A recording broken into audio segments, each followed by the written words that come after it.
Thank you, Mr. Prime Minister. It is an honor to be back here. I've been here many times before as an American visiting, and then as a member of the United States Senate, but now for the first time as the Secretary of State of the United States, and it's an honor to be here.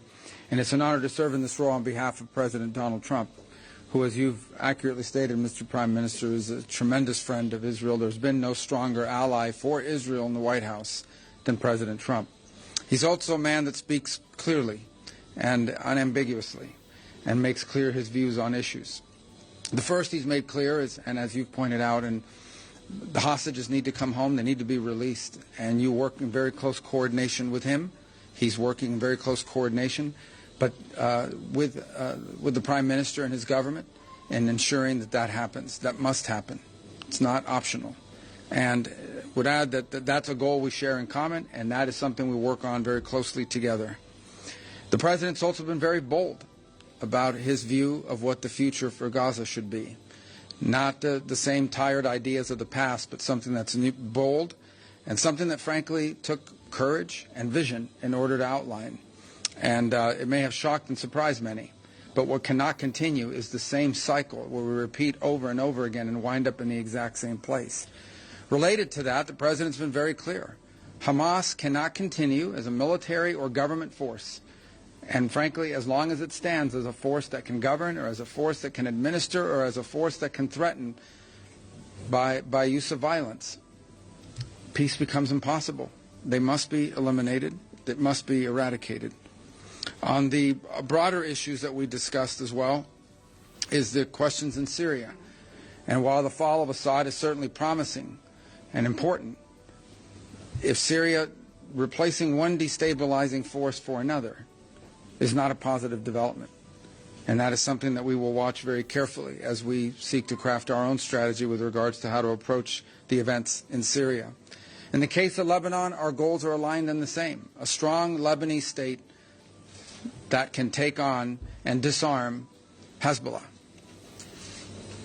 The common theme in all of these challenges is Iran. It is the single greatest source of instability in the region. Behind every terrorist group, behind every act of violence, behind every destabilizing activity, behind everything that threatens peace and stability for the millions of people who call this region home, is Iran. And by Iran I mean the Ayatollahs, by Iran I mean its regime, a regime who, by the way, its people don't support. The people of Iran are victims of that regime. And so I think it's important to constantly point that whether we talk about Hamas, or we talk about Hezbollah, or we talk about violence in the West Bank, or we talk about destabilization in Syria, or we talk about any of these issues, the militias in Iraq, they all have behind them one common theme: Iran. And that must be addressed. And there can never be a nuclear Iran. A nuclear Iran that could then hold itself immune from pressure and from action. That can never happen. The President's been clear about that as well. And so I close where I began by reiterating our strong support for our allies, very close allies and partners here in Israel, to the people of this great country, for whom we have tremendous love and respect for everything you're facing, have faced, and continue to face.